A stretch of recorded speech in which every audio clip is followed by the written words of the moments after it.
Hello students, I am Praveen Jangid और आज के वीडियो में बेटा जो मैनेजमेंट के फंक्शंस थे बचे हुए उनके बारे में हम डिस्कस कर लेते हैं। इस वीडियो में हम मैनेजमेंट के प्राइमरी फंक्शंस के बारे में डिस्कस नहीं करेंगे क्योंकि उसके बारे में हम सारी डिटेल से जो पढ़ाई होनी थी वो हम पहले वाले वीडियो में देख चुके हैं। बेटा आज की इस वीडियो में हम लोग मैनेजमेंट के सेकेंडरी फंक्शंस के बारे में बात करेंगे जो कि है बेटा decision making, staffing, innovation, communication, representation. तो बेटा सेकेंडरी फंक्शंस में आने वाले जो ये 5 फंक्शंस हैं इन्हीं को हम डिटेल से आज हम इस वीडियो में देखने वाले हैं। बेटा तो चलिए बेटा बिना किसी देरी के शुरुआत करते हैं। सबसे पहले हम देख लेते हैं मीनिंग कि सेकेंडरी फंक्शन किसे कहते हैं। तो बेटा all the functions rather than the primary functions are called secondary function. भाई सीधी सी बात है, जो प्राइमरी फंक्शंस थे ना उनके अलावा जो 5 बचे हुए फंक्शंस हैं उनको हम क्या बोलते हैं बेटा, सेकेंडरी फंक्शंस बोलते हैं। बेटा अब इसके कुछ फीचर्स देखें, मतलब सेकेंडरी फंक्शन क्या होते हैं। तो हमें बेटा फर्स्ट पॉइंट में पता चलता है these functions are helpful in performing primary functions. तो बेटा जो मैनेजमेंट के प्राइमरी फंक्शंस थे वो भी बेटा 5 ही थे ना, तो उन 5 फंक्शंस को करते समय जो फंक्शंस इन प्राइमरी फंक्शंस को करने के दौरान हेल्प करते हैं वो फंक्शंस सेकेंडरी फंक्शंस में इंक्लूड किए जाते हैं। बेटा सेकंड पॉइंट है बेटा these functions may be performed by HR department in organization. जैसा कि मैंने बेटा आपको पिछले वीडियो में बताया था कि जो प्राइमरी और सेकेंडरी फंक्शन में क्या डिफरेंस है। प्राइमरी फंक्शंस मैनेजर लोग ही करते हैं, सेकेंडरी फंक्शंस बेटा मैनेजर लोग भी कर सकते हैं, लेकिन यदि वो चाहें तो उसके लिए अलग डिपार्टमेंट बना के और वो सेकेंडरी जो फंक्शंस है उस डिपार्टमेंट के हवाले कर सकते हैं। मतलब ये हुआ बेटा उनको ये राइट दिया जाता है कि भाई ये फंक्शंस है तो हमारे मैनेजर लेवल के, लेकिन अलग से डिपार्टमेंट बना दिया तो उस डिपार्टमेंट में काम करने वाले जो एम्प्लॉइज हैं वो उन सेकेंडरी फंक्शंस को करते हैं। बेटा सेकेंडरी फंक्शंस में आने वाला जो फर्स्ट फंक्शन है या पहला जो काम है सेकेंडरी फंक्शन का वो है बेटा डिसीजन मेकिंग। तो बेटा सबसे पहले ये देखते हैं हम कि डिसीजन मेकिंग होता क्या है। बेटा सिंपल सी बात है, आपके सामने कोई प्रॉब्लम आई और उस प्रॉब्लम का आपको सॉल्यूशन चाहिए। अब उस प्रॉब्लम के सॉल्यूशन ढूंढने के दौरान आपको काफी सारे आपके सामने अल्टरनेटिव्स दिखेंगे। बेटा अल्टरनेटिव का मतलब होता है बेटा विकल्प।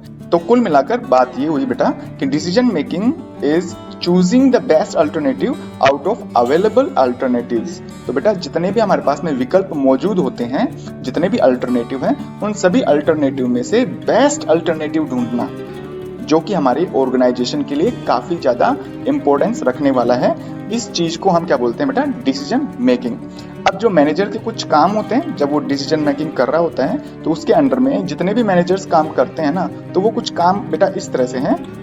फाइंडिंग प्रॉब्लम्स, यदि आपको किसी चीज पर डिसीजन लेना है तो बेटा डिसीजन तभी लिया जाता है जब हमारे सामने कोई प्रॉब्लम आती है। तो सबसे पहले उस प्रॉब्लम को ढूंढना, टेकिंग एक्शन ऑन प्रॉब्लम्स, और जैसे ही प्रॉब्लम का पता चला तो बेटा हम उस पर एक्शन लेना शुरू कर देते हैं कि इस प्रॉब्लम का सॉल्यूशन हमें कैसे मिलेगा। अब इसका सॉल्यूशन बेटा अल्टरनेटिव्स के थ्रू मिलता है। तो फिर थर्ड फंक्शन क्या हो जाता है बेटा मैनेजर्स का, फाइंडिंग अल्टरनेटिव्स। मतलब इसमें ये डिसाइड किया जाता है कि हमारे सामने जो प्रॉब्लम है उसका सॉल्यूशन हमें अल्टरनेटिव्स के थ्रू ढूंढना ही होगा। तो जितने भी हमारे पास में विकल्प मौजूद होते हैं जिनकी हेल्प से उस प्रॉब्लम का सॉल्यूशन हो सकता है तो उन अल्टरनेटिव्स को ढूंढा जाता है। और लास्ट में होता है बेटा जो चूजिंग बेस्ट अल्टरनेटिव। जो भी अल्टरनेटिव बेस्ट है, हमारे ऑर्गेनाइजेशन के लिए बेनिफिशियल है, उस अल्टरनेटिव को चुना जाता है। तो बेटा स्क्रीन पर जो आपको ये 4 फंक्शंस दिख रहे हैं ना, ये चारों फंक्शंस डिसीजन मेकिंग के अंडर किए जाते हैं। बेटा इसी तरह से बेटा यदि सेकंड वाला सेकेंडरी फंक्शन देखें तो वो है बेटा स्टाफिंग। तो बेटा स्टाफिंग का मतलब होता है राइट पर्सन को अपॉइंट करना, राइट क्वालिफिकेशन के साथ में राइट जॉब उसको प्रोवाइड करवाना। तो इसे हम क्या बोलते हैं बेटा, स्टाफिंग बोलते हैं। स्टाफिंग का मतलब ये मान सकते हो आप कि ऑर्गेनाइजेशन में यदि एम्प्लॉइज की कमी है तो एम्प्लॉइज की भर्ती करना, एक तरह से भर्ती करने को ही हम क्या बोलते हैं बेटा, यहाँ पे स्टाफिंग बोलते हैं। स्टाफिंग के दौरान बेटा मैनेजर को कौन कौन से काम करने पड़ते हैं, तो वो कुछ काम इस तरह से हैं। इनवाइटिंग जॉब एप्लीकेशंस, कि जो भी अनएम्प्लॉयड पर्सन है उनकी जॉब एप्लीकेशन को इनवाइट करना, और जितने भी जॉब एप्लीकेशंस आए हैं उनमें से बेस्ट जो एप्लीकेंट है उसको चुनना, और फिर चुनने के बाद में बेटा उसकी जो जॉब पोजीशन है, मतलब वो पर्सन किस डिपार्टमेंट के लिए ज्यादा बेनिफिशियल होगा, इस तरह की जॉब पोजीशन उसके लिए चुनना होता है।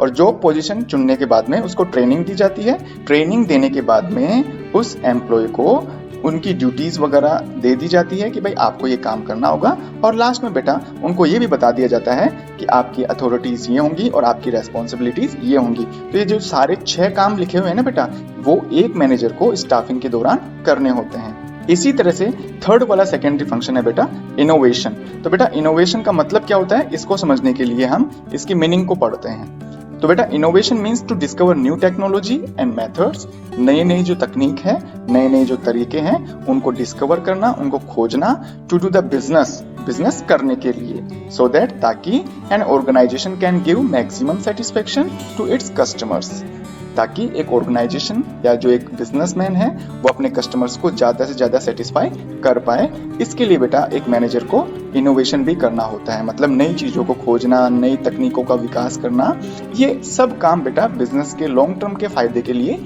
किए जाते हैं। तो बेटा इनोवेशन के अंडर में एक मैनेजर को कौन कौन से काम करने पड़ते हैं, तो देखो आपको जैसे अपनी स्क्रीन पर दिख रहा होगा, इसके लिए एक मैनेजर को 3 काम करने पड़ते हैं बेटा।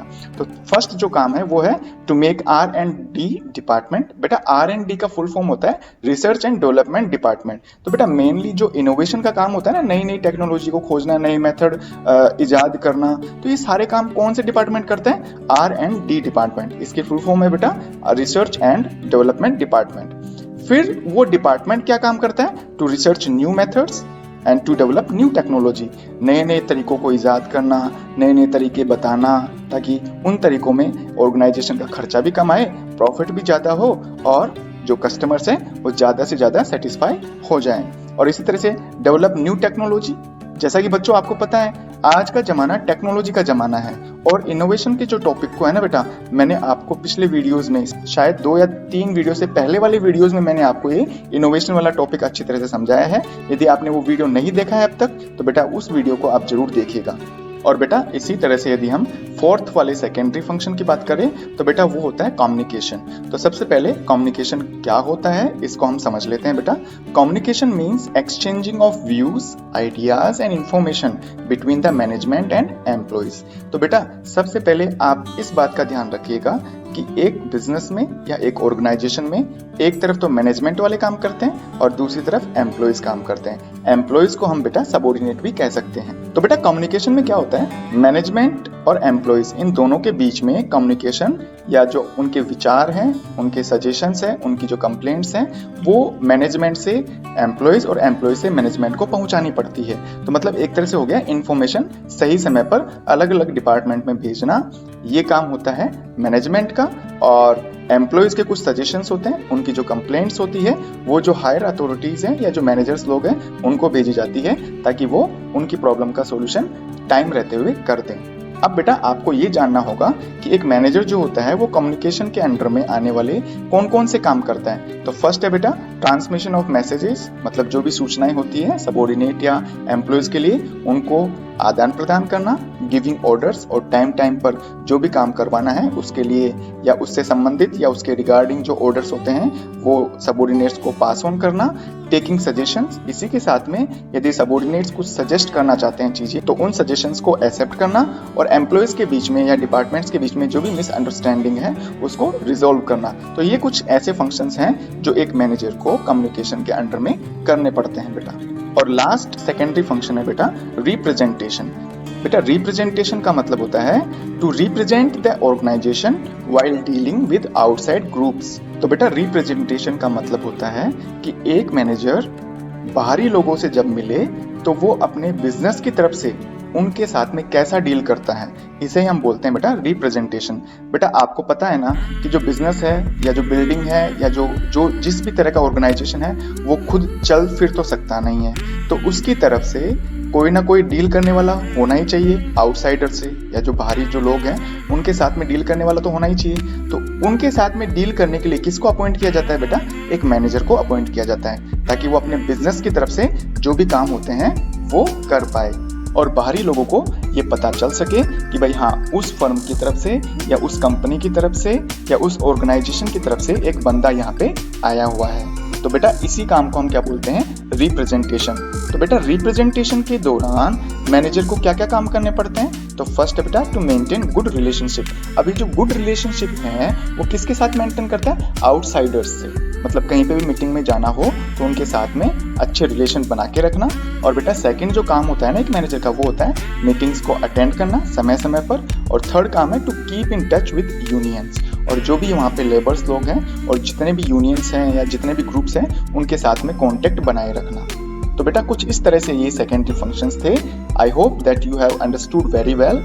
And beta, if you like my teaching through this type of presentation, then please beta like the video, share the needy one. If you have understood each and every topic, then you can subscribe. And if you have any type of query, then you can ask me freely. For this purpose, you have to comment in my comment box.